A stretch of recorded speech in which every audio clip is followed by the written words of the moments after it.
Okay, so here we go with the full review of the iPhone 6 and iPhone 6 Plus. First off, looking right at the hardware and design, typical Apple fashion, beautiful design phones overall. They really feel, great in your hand. Obviously, the 6 feels a tad better, just simply for the fact it's much smaller. For me, with my hands being so big, the 6 Plus, I actually prefer that model, but overall, the design's great. I mean, I do, the antenna lines with the markings on the back do really resemble like what you see on the HTC One and so forth. But, that kind of sticks out a little bit, the fact that it's not the same color. And then another thing with the design, as you can notice, you can see that the camera pops out at the top. So that can be a little, if you sit the phone down on the table, it can move and tap, because it's not flush. So that's a little bit of a flaw there, and that's just because they've made the casing and just the overall design of the phone so much thinner. I mean, it's a very, very thin phone. One of the thinnest, if not the thinnest on the market, period. I do like I said, what Apple's done with it, overall though. But nice design, stand-up job goes to Apple on that. And getting right into the operating system, the cool thing about it, a call coming in.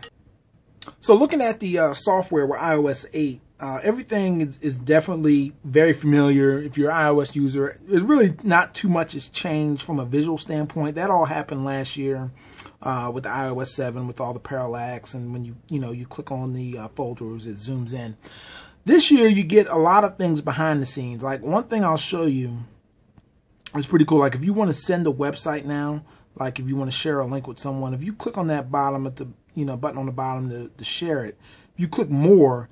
Now you'll see there's more apps you can choose from. So for instance, if I wanted to post something to Pinterest or Tumblr, LinkedIn, whatever, I can move Tumblr on up, hit done, and then now when I click on that up button, you'll see Pinterest in there. And you'll see Tumblr and so forth as well. So it's really cool because you're able to just click on something and you can share, content directly to it. In the past, you had to copy links, do all this other stuff. So that's a big plus. Another thing about this device, we don't have a chance to test the Apple Pay yet. That won't be live till next month, but that's a new software enhancement as well, along with the NFC.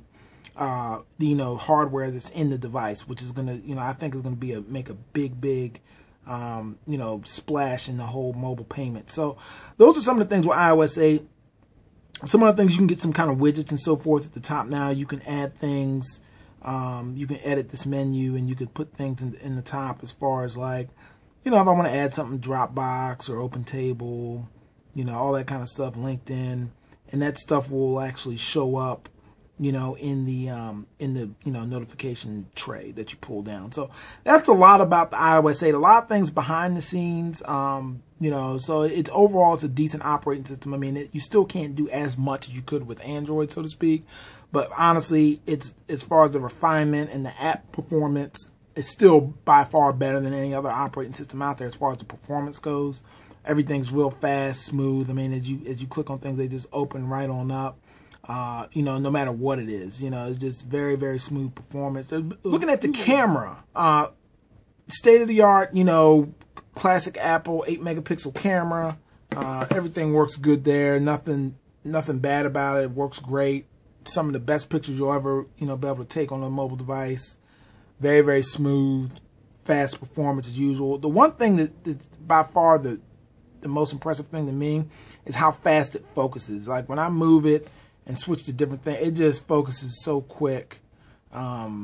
It's just one of the more focusing devices I've used with the lens and so forth. So they've done a great job with that. Performance as far as the speed test. We're going to do a quick speed test with Verizon, give you an idea what kind of speed you're going to get. So we're going to go ahead and run one. I believe I already have the right server selected.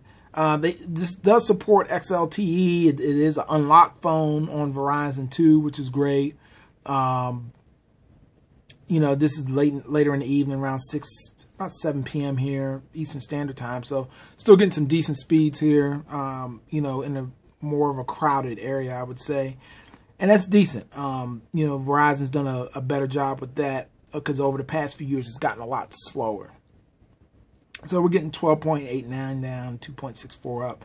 Decent speeds with that. And that's going to pretty much wrap it up for the 6. I mean, everything about it is nice. It feels great in the hand.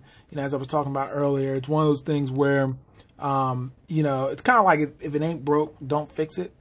But it's the design of the phone, it just feels great in your hand. It's just one, and the screen size at 4.7 inches is like, it just feels good. I mean, obviously my hands will reach all over it, but it definitely feels very, very good. Comparing it over, we're going to slide over to the iPhone 6 Plus. Now, with the 6 Plus, some of the major differences with the 6 Plus, we'll zoom out a little bit since it's much bigger, is that you can do the landscape mode on the home screen, very similar to an iPad, which is great. You also can do that, like when we go into messages, you can kind of see the two-tile approach there, and you can, you know, the multi-touch works on both sides, so that's awesome as well. And that also can work in mail and other applications. The main difference with the 6 Plus, you know, is the camera, you know, with the image stabilization there. It works very good with that. And then some of the other things I want to say is, you know, the screen is huge, 1080p full HD display, versus this is like a 760p on the regular iPhone 6. So both devices are nice. They're both great. As you can see, depending on your hand size, you know, I could reach the top of the screen on the iPhone 6 Plus, no problem. But obviously, I do have an issue going to the top corner. But both of these have a great feature, and it's called reachability. You double tap the home button, and you see that the screens go down, and then that way you can reach the top much easier. So that's a great feature. You just double tap, and it comes right down and up. And that's one thing Apple did add to compensate for people that are used to a much smaller screen. Other than that, folks, these are great devices. I have my AT&T SIM in this other one, the Plus. So we'll do a quick speed test here, see what we get. Don't have as many bars on Verizon in this location I'm currently at. I only got 2 bars when I got that 12 megs down earlier. So we'll see what we can do with the, actually AT&T is not connecting to a different server. Actually, it thinks I'm in New York, so nonetheless, still getting some decent fast speeds there, 22, 23 megs down.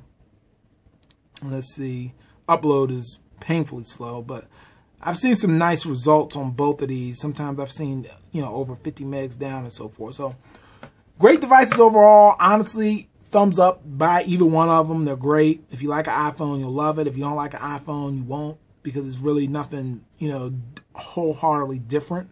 But the design of these things is just, it really a sight to behold. I will say with the Plus, I definitely would recommend the case.